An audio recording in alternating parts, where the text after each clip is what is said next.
최소한 저는 박용진 의원과 관련된 지금 비판은 왜 나오냐면 박용진 의원과 당권 경쟁에서 굉장히 심각하게 사실 서로 부딪혔거든요. 네. 그렇다면 박용진 의원이 정적이라고 볼 수가 있어요. 당내에서는. 근데 바로 그다음에 총선에서 10%다? 이러니까 물론 오해의 여진이 있겠죠. 아무리 정당하다고 하더라도. 점수가 그렇게 나오는 걸 어떡합니까? 지금 이제 우리 이 언론에서 평론하시는 분들이라든가 이 저 국회의장 하시는 분들, 총리 하시는 분들이 저처럼 실무자 안 해보고요. 당의 시스템 구축 안 해봤으니까 그런 말씀 하시는 거예요. 지금 민주당이 어떻게 되어 있냐면요. 개인에게 아이디를 줘가지고 직접 들어가가지고 입력하도록 되어 있습니다. 그걸 바꿀 수가 없어요. 국회의원한테 아이디 부여되고요. 당직자한테 아이디 부여되고요. 그다음에 보좌관한테 아이디가 부여돼서 평가하게 되어 있습니다. 그 점수를 바꿀 수가 없는 거예요. 그 시스템은 존재하는 겁니다. 결과론적으로 당의 구성 요소가 당원들이 친명이 많기 때문에 결과가 그렇게 나왔다. 이렇게 비판하는 건 받아들일 수 있어요. 네.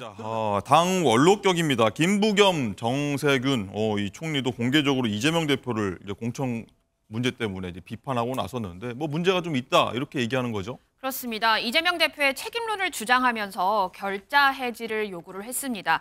자, 구체적으로 현재 진행되는 이 민주당 공천, 이재명 대표가 강조하는 이 시스템 공천은 객관성이 많이 훼손이 됐고 그리고 공천 과정에서 당이 사분 오열되고 신뢰를 잃으면 국민의 마음도 잃고 결국에는 입법부도 넘겨준다고 우려를 한 겁니다. 그러면서 총선 승리를 위해 작은 이익을 내려놓고 국민 눈높이에 맞는 공천을 하라면서 이 결자 해지 방법까지 제시를 했습니다. 네, 이종근 실장님. 네네. 일단은 두 전직 총리가 이재명 대표 책임론 제기를 했습니다. 공천 잡음 바로잡지 않으면 우리들도 총선 역할론 없을 거다. 뭐 이렇게 좀 문제 제기를 했는데 이 대표를 상당히 좀 압박을 했습니다. 해결하라고. 네, 그렇습니다. 어느 정당이든 당 원로가 나서서 공천을 주도하고 있는 대표에게 이렇게 압박을 한 사례가 있었나 싶어요. 거의 안 보입니다. 저도 기억에.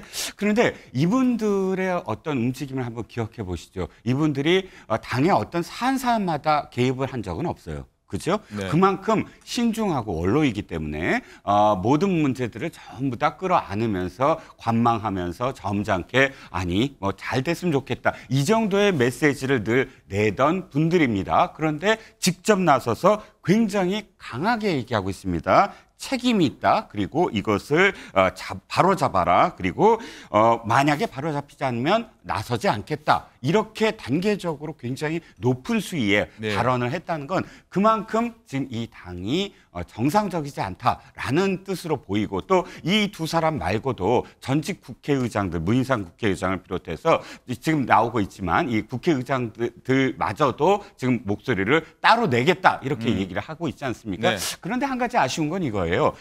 이런 기사가 나오자마자 지금 공식적이진 않지만 이재명 대표 측에서 이렇게 나옵니다. 이해찬 대표를 선대위원장으로 그럼 하겠습니다. 이런 기사가 나왔어요. 네. 저는 이게 공식적이지 않길 바랍니다. 그런 이야기가 아니거든요. 네. 선대위원장을 한다 만다가 아니라 당에 문제가 있다라는 걸 어쨌든 봉합으로 해야 된다는 네. 겁니다.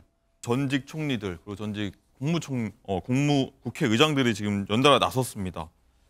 이렇게 얘기했다고 합니다. 이재명 대표 퇴진하라, 비대위 구성하라 이렇게 얘기를 했다고 하는데 그만큼 공천 상황이 좀 심각하다 이렇게 보는 뜻이 우세할 것 같은데 당 상황 어떻습니까? 뭐 일부에서 그런 이야기를 했을 수도 있는데요. 예, 이건요. 공천 때마다 늘 있는 일이었습니다. 늘 있다. 제가 구체적인 예를 들어볼게요. 제가 그 당사자입니다. 2020년에 저와 경선했던 분이 서류 심사에서 컷오프 됐어요.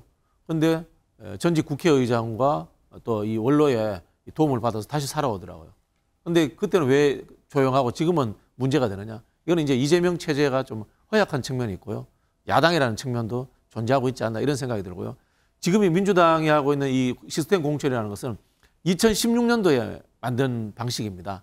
2016년도에 그 당시 대표가 김종인 비대위원장입니다. 네. 특유의 카리스마로 당을 장악했습니다.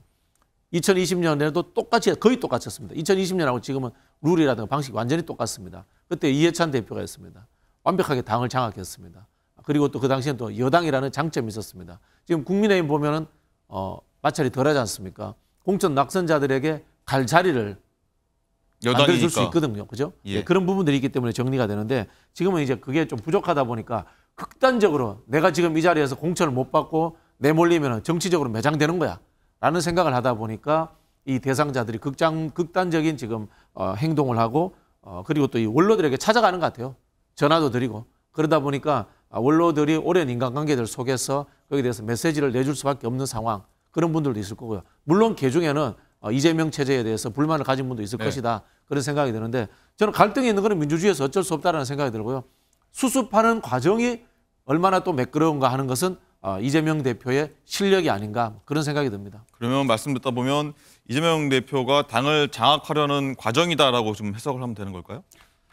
당을 장악한다라는 표현은 좀 과하고요. 네. 대표를 중심으로 해서 정당이 운영되는 것은 당연한 겁니다.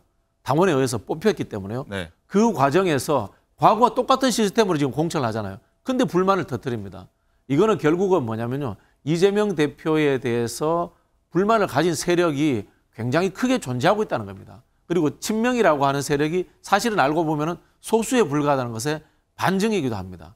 2020년에 이해찬 대표 체제가 그렇게 강력했던 이유는 이해찬 대표가 주류 중에 주류였거든요.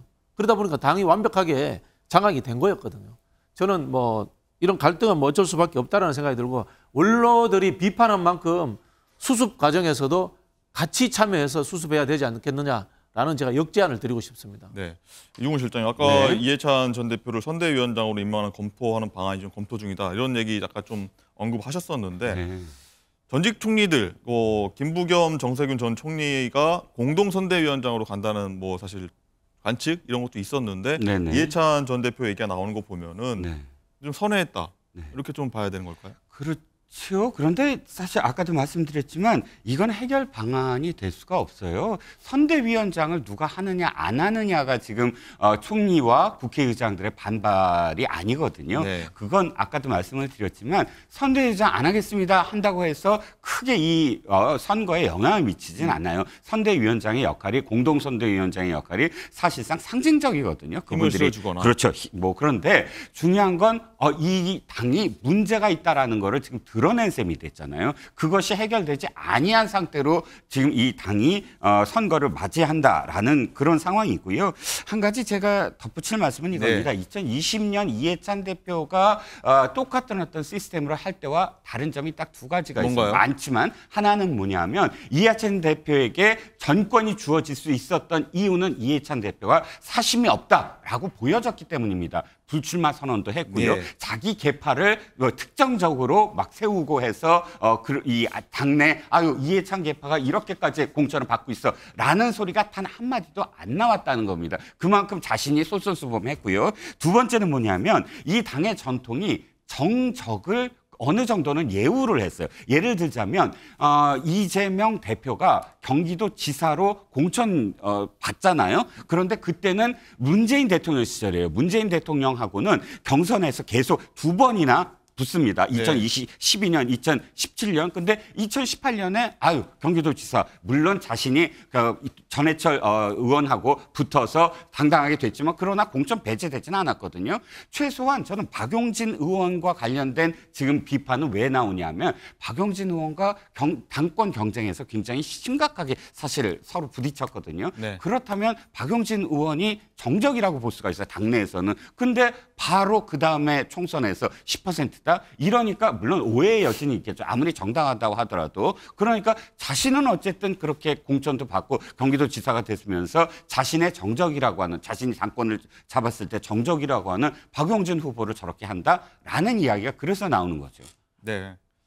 어쨌든 아까 박진영 부원장님 말씀하시면은 국민의힘 같은 경우는 한동훈 비대위원장 체제가 있어서 뭐 크게 여당이기도 하니까 문제가 안 나온다고 했는데 한동훈 비대위원장 사실 좀 불출마 선언했지 않습니까? 그 부분이 조금 민주당과 정치적 다른 상황이 부분 다른 아닐까요? 거죠. 그걸 똑같이 이야기하시면 좀 맞지 않다라는 생각이 들고요.